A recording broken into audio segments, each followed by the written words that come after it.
बबुआ बहुत बड़ा फॉल आ गया. हॅलो गाईज, तर तुम्ही इथं बघू शकता की गोल्ड मध्ये किती मोठा इथं डाऊनफॉल चालू आहे.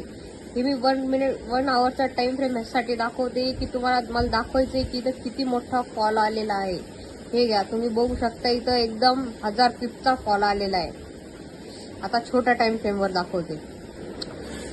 हे बघा, 15 मिनिटाच्या टाइम फ्रेमवर इथे एक ट्रेंड लाईन होती आणि इथं एक पहिले मार्केटने ब्रेकआउट दिला, नंतर इथं लोकांचे एसएल घेतले आणि नंतर बघा 3 वाजता मार्केटने किती मोठा इथं फॉल केलेला आहे. डायरेक्ट 300,000 पिपचा फॉल केलेला आहे डायरेक्ट. पुन्हा एकदम लयच भारी. पण तेव्हा मी झोपलेली होते म्हणून मग मला ही ट्रेड घेता नाही आली.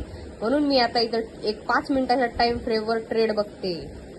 तर बघा, हे 5 मिनिटाच्या टाइम फ्रेमचं माझी स्ट्रॅटेजी अशी आहे की इथे एक 5 मिनिटाच्या टाइम फ्रेमवर इथे एक चेंज ऑफ कॅरेक्टर आहे. हे मार्केट इथून वर गेलं, आता इथून इथपर्यंत खाली गेलं, आता हे पुन्हा इथपर्यंत येऊन मी इथून ट्रेड घेणार आणि हे माझे टार्गेट राहणार आहे. बाकीचं तर मी तुम्हाला सांगूनच देईन. तर आता आपण इथे एक ट्रेड घेणार होतो. जसं की मी तुम्हाला सांगितलं होतं, इथं मार्केट आल्यावर मला रिजेक्शन भेटल्यावर मी इथपर्यंत टार्गेट घेऊन ट्रेड घेणार होते. पण नाही, मी ट्रेड नाही घेतली कारण की इथं मार्केटनी काही रिजेक्शन नाही दिली आणि इथं एवढी मोठी हरामी कोणती कॅन्डल दिली, मारुबुजू कॅन्डल बनवलेली मार्केटनी. आणि पुन्हा इथं न्यूज आहे 7:15ची आहे, 7:30ची आहे. 7:15ची न्यूज तर काही इम्पॅक्टेड नाही झालेली. आता 7:30ची न्यूज बघूया आणि आता मी इथं स्कॅल्पिंग करणार आहे.